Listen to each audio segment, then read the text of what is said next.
Hello, I'm J.D. Walt, and there are only two stories.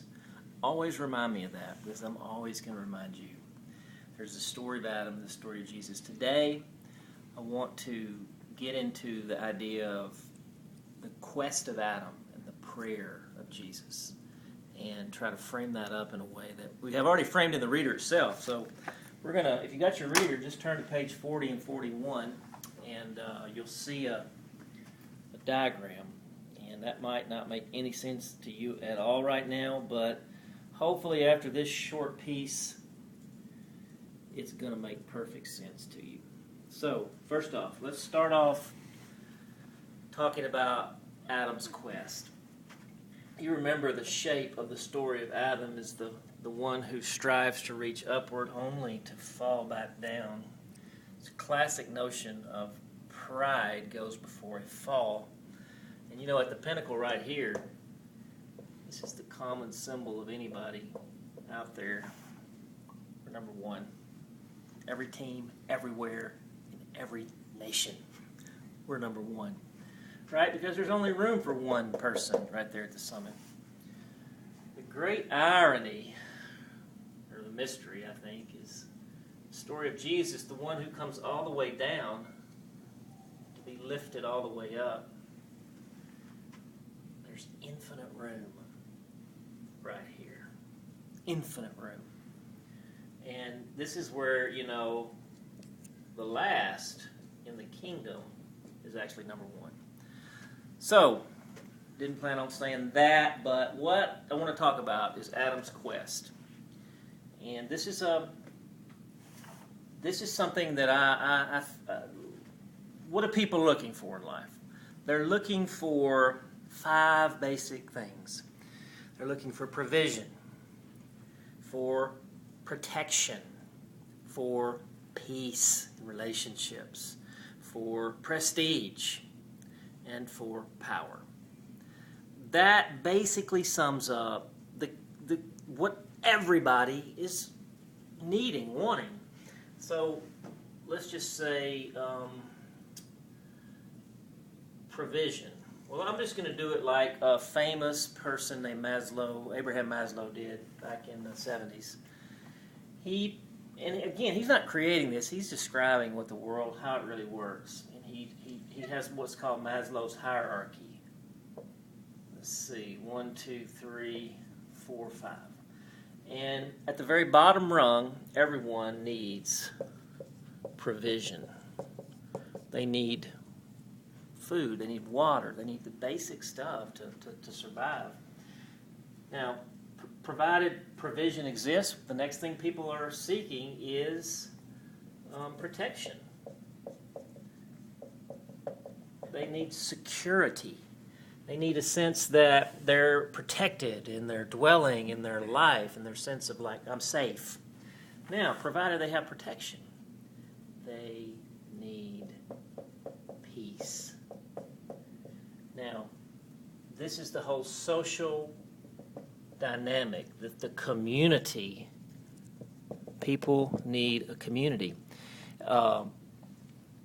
And they've got to be able to live at peace with others. I mean, this is we see war on the news every night, and we're thirsting for this.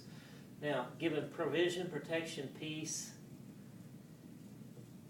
and this might not be the best word, but it sticks with my alliterative strategy. Prestige, the sense of the ego, the I am significant, I am important, I am somebody. But they give a provision, protection, peace, prestige. Where that's all headed is headed to power, personal power. And Maslow would call that self-actualization. Self-actualization. I'll always remember my first day in class in college, communications class, the professor went to the board and drew Maslow's hierarchy. I'd never seen it before, coming from my small town in Arkansas, Dumas, Arkansas, in case anybody's out there from Dumas. He drew Maslow's hierarchy, and he was talking to us about communicating to people, and that when you are communicating, you are trying to land in one of these arenas, and you're trying to tell people how they can get the need satisfied. I mean, if you think about television, every single commercial on television points. It's aiming at one of these sectors. And basically it's saying,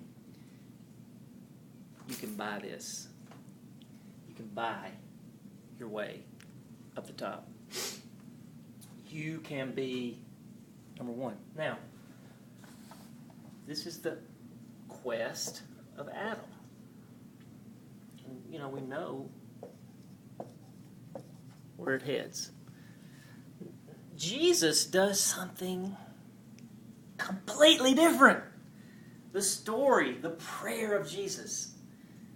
He says, let me teach you how to pray. And he teaches us a prayer. Our Father, who art in heaven, hallowed be your name. Your kingdom come, your will be done on earth as it is in heaven. Ready?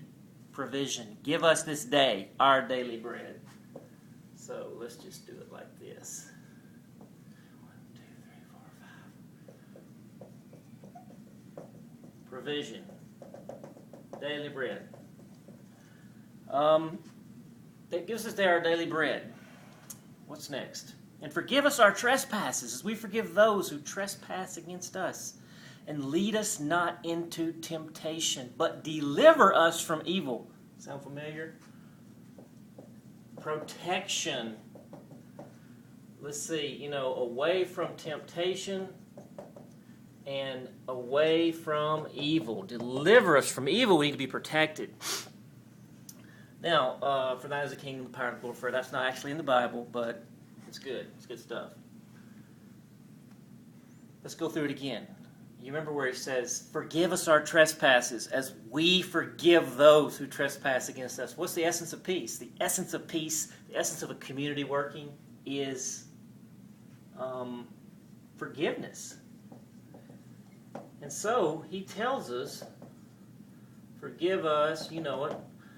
And then at the end of the prayer, he actually gives a little commentary. He says, because guess what? If you don't forgive other people's sins, forget about it. Your sins aren't going to be forgiven. He's like, this has to go both ways. And that's the way that you live in peace and community with other people. Now, going on down the way, you remember the beginning of the prayer. Our Father who art in heaven, hallowed be whose name? Is it my name? Hallowed be my name. Remember, that's where they were headed in Babel. Let's make a great name for ourselves. Build us a tower. Let's be number one. Or is it hallowed be your name? Prestige. Hallowed be your name. Now, prestige probably isn't exactly the right word. It's, sometimes we hear people talking about God and fame, and I think fame is really antithetical to who God is. We got to rush through this. I'm coming up on my YouTube limit. Sorry I'm taking so long. Now, what would be at the pinnacle of the kingdom? Thy kingdom come. Power. How about this? Thy kingdom come.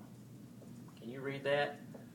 Thy will be done on earth as it is in heaven. It's not my will be done, it's thy will be done. So I think you can see basically that Jesus is actually teaching us a prayer that will take us to the very pinnacle of his kingdom.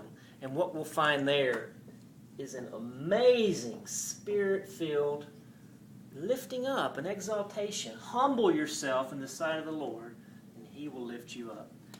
I'm going to have to close out. There's lots more we could say. We'll say more in another episode about prayer. Remember, 2 stories. Quest of Adam, the prayer of Jesus.